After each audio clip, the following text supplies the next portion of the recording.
there are some people who are raising questions over some of the pieces of evidence that he revealed dun sa House Justice Committee. For example, yung manager's checks po that came from the Land Bank and under his name, napansin ng ilan na apparently ang nakalagay na petsa is April 2023 when the checks would have or should have been, at least according to the narrative of Mr. Madriaga,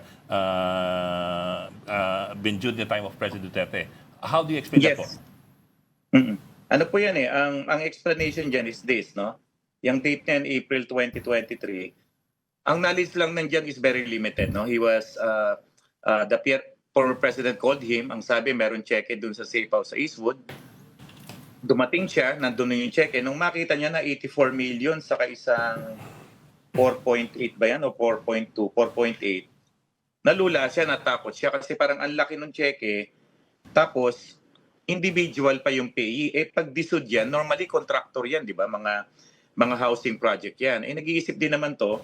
Nung makita niya masyadong malaki, sabi niya daw kay Presidente, wala akong land bank. When I asked him, pwede mo naman i-deposit yung cheque. Hindi sir, natatakot ako kasi ang laki niyan, maaamla ko niyan. So, tinawagan daw niya si Presidente and then, ang sabi sa kanya, sige, ibigay mo na lang yung cheque. So, binigay niya sa isang babae. Hanggang doon lang po yung participation niya.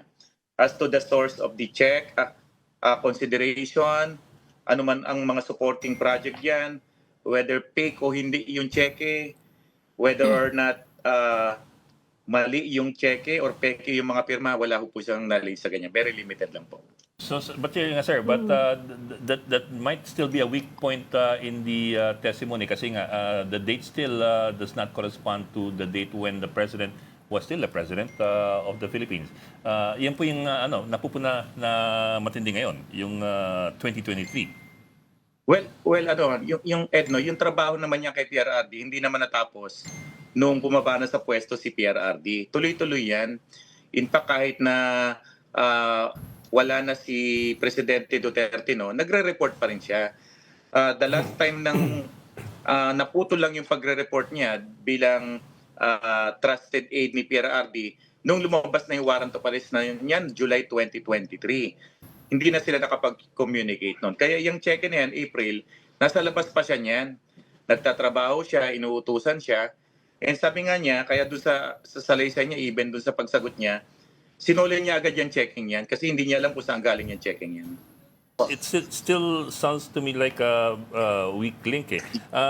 Kailan ho bali pinakuha ng dating Pangulong Duterte yung mga cheque sa Eastwood at pinadala kay Madriaga? Hindi ko kabisado itong details ng cheque, no? Kasi ang sinasabi niya lang sa paragraph 27, on another incident, no?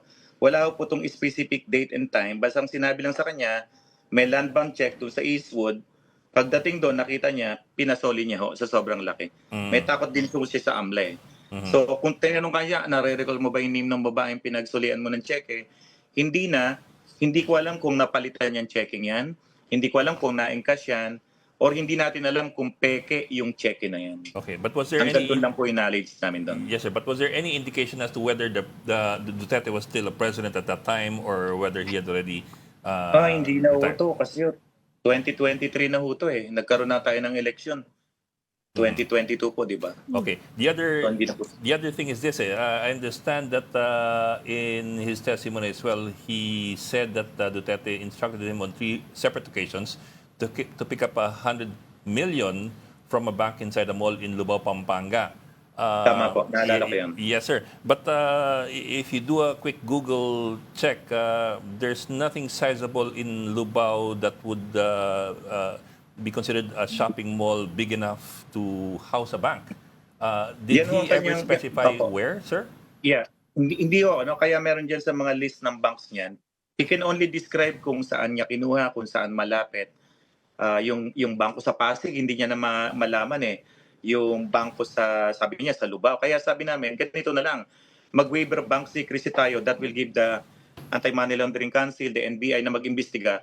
Lahat ng bangko dito siguro sa Pilipinas i-require to submit any names, any bank account in his names. Kasi ang nakita ko lang, Ed, yung may nakita ko talaga sa pangalan niya isang checking account sa China Bank. Hindi lang namin nilagay ang ang check number, yung account number, siyempre for security. Pero positive, may isa na kami nakita sa China Bank. Sabi natin, pabuksan na lang natin lahat para kahit anong bangko yan na registered sa Bangko Sentral, i-require sila to make a report dito sa waiver na ginawa ni Ramil po.